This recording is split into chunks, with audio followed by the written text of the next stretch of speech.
il se trouve que Elisa habite dans une maison du Vieux-Nice et qu'à l'étage au-dessus, on a affecté justement une chambre de l'appartement aux gens de guerre, aux soldats. Hein, c'est la pratique habituelle. Hein, quand il faut loger les soldats, on les loge chez l'habitant. Hein.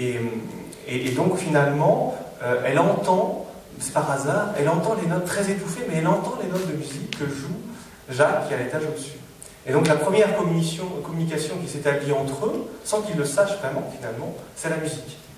Et donc je me suis plus imaginé ces scènes, et en plus, je dirais, je pense que c'est quand même quelque chose qui peut arriver, parce que finalement, il y a la haine, il y a la peur, il y a l'animosité qui fait que les gens n'arrivent même pas à se parler, malheureusement souvent à cause des guerres.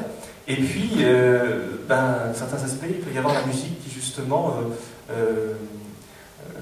permet une communication qu'autrement la situation politique ne permet pas.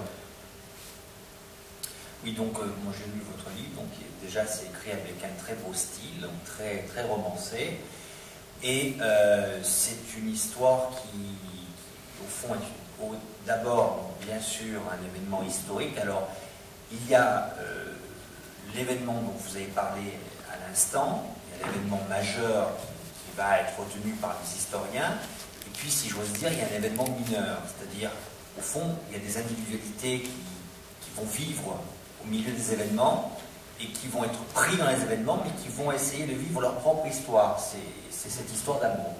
Alors, pourquoi avoir justement catapulté, je dirais, des événements historiques qui vont être retenus de tous, avec au final une histoire subjective qui est l'histoire de deux individus, une histoire d'amour, qui elle, après, normalement, disparaître avec la mort des protagonistes.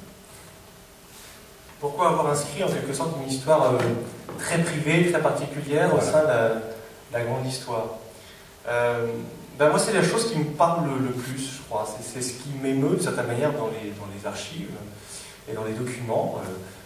Par certains aspects, on dit que les documents sont très neutres, très froids, mais je trouve qu'ils sont souvent très émouvants, pour peu qu'on ait peut-être un petit peu d'imagination, parce qu'ils sont vraiment la trace de la vie des gens. Et parfois, il reste peu de choses. Je trouve que justement les destinées personnelles sont encore plus impressionnantes finalement lorsqu'il y a des révolutions ou des guerres. Ça, c'est un peu une banalité de dire ça. Je pense que évidemment quand tout va bien, quand les gens sont heureux, ils n'ont pas d'histoire. Donc c'est vrai que naturellement quand on veut écrire un roman, on va plutôt quand même choisir une période où il se passe quelque chose. Mais je trouve que c'est toujours quand même assez fort d'imaginer, je pense qu'il y a un petit peu ça, imaginer ce que soi-même on aurait pu faire.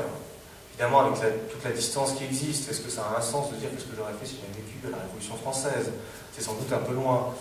Mais quand même, il y a un petit peu de ça. Nous, avec le recul, c'est tellement facile de dire la manière dont les choses se sont déroulées, les causes et les événements s'enchaînent parfaitement, c'est logique, évidemment. Évidemment, Nice avait resté française 25 ans, enfin les gens qui ont vécu à l'époque n'en savaient strictement rien. Et donc je dis plusieurs fois, d'ailleurs, je rapporte plusieurs fois dans le roman les rumeurs qui sont véhiculées par les pro-Piémont-Sardaigne, pourrait-on dire, qui disent non mais de toute façon le roi de Sardaigne va revenir, avant l'été les Français vont partir, en fait ils vont partir, ils vont rester 20 ans. Mais évidemment à l'époque, on ne le sait pas.